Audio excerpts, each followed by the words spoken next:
Hello there, everyone, and welcome back. We are here doing the lessons of A Course in Miracles, and today we are doing lesson number 18. And I love how Jesus is going to sneak something in on us in this lesson that is another thing that kind of like sets the foundation for how our minds work and things that we need to know about our minds when we're thinking the thoughts we think we're thinking. So get ready for this. All right, lesson number 18. I am not alone in experiencing the effects of my seeing. The idea for today is another step in learning that the thoughts which give rise to what you see are never neutral or unimportant. It also emphasizes the idea that minds are joined, which will be given increasing stress later on. So that's the thing, that minds are joined. Oh, okay. So we're so connected. Therefore, the exercises for today emphasize this aspect of your perception. The 3 or 4 practice periods which are recommended should be done as follows. Look about you, selecting subjects for the application of the idea for today as randomly as possible, and keeping your eyes on each one long enough to say, I am not alone in experiencing the effects of how I see this cell phone in front of me. Conclude each practice period by repeating the more general statement, I am not alone in experiencing the effects of my seeing. A minute or so, or even less, will be sufficient for each practice period. So a big new seed is planted today with this lesson.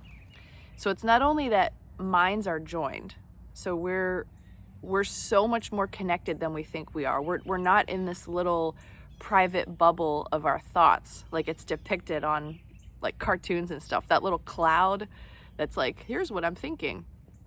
Well,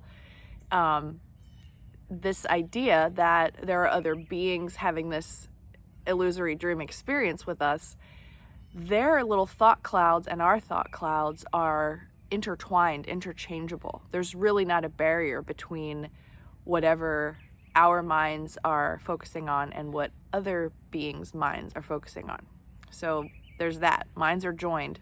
And an interesting little word change in this lesson today about how I see. So it's not just I'm not alone in experiencing the effects of my seeing. So what I'm, projecting out with my body's eyes and with the meaningless thoughts I'm thinking in my mind, all of that is being painted on this world in front of me.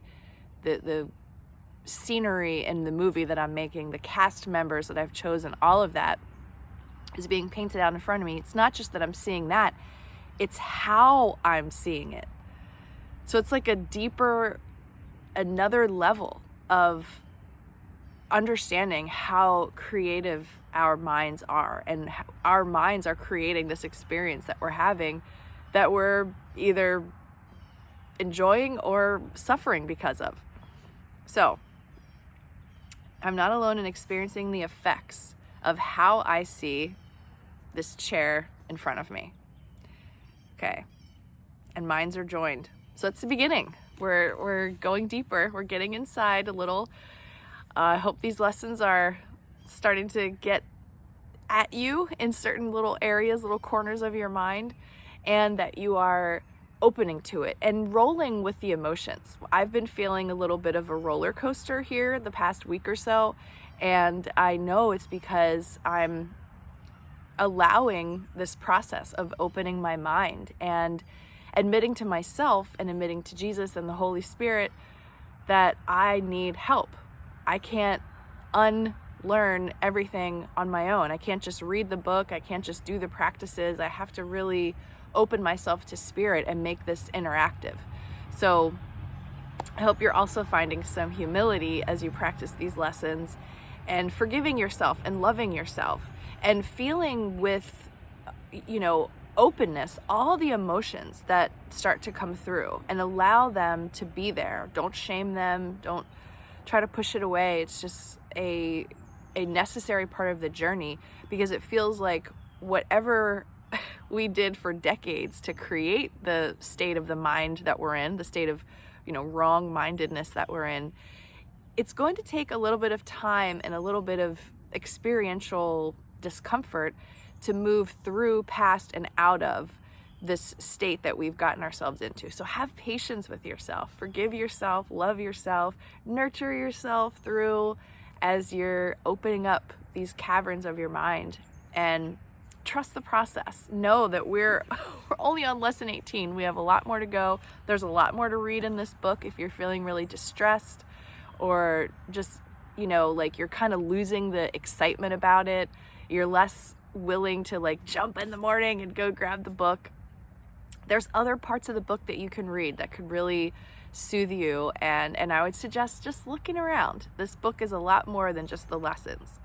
So enjoy, explore, and I'm really looking forward to meeting up with everyone on January 30th. I'll keep posting the Zoom in the videos as we move forward, just to make sure that you have it. And yeah, we'll see how that goes. And I enjoy this, so I'm glad. I'm looking forward to sharing more with people, and have a great, wonderful day. Enjoy, and I'll talk to you again tomorrow.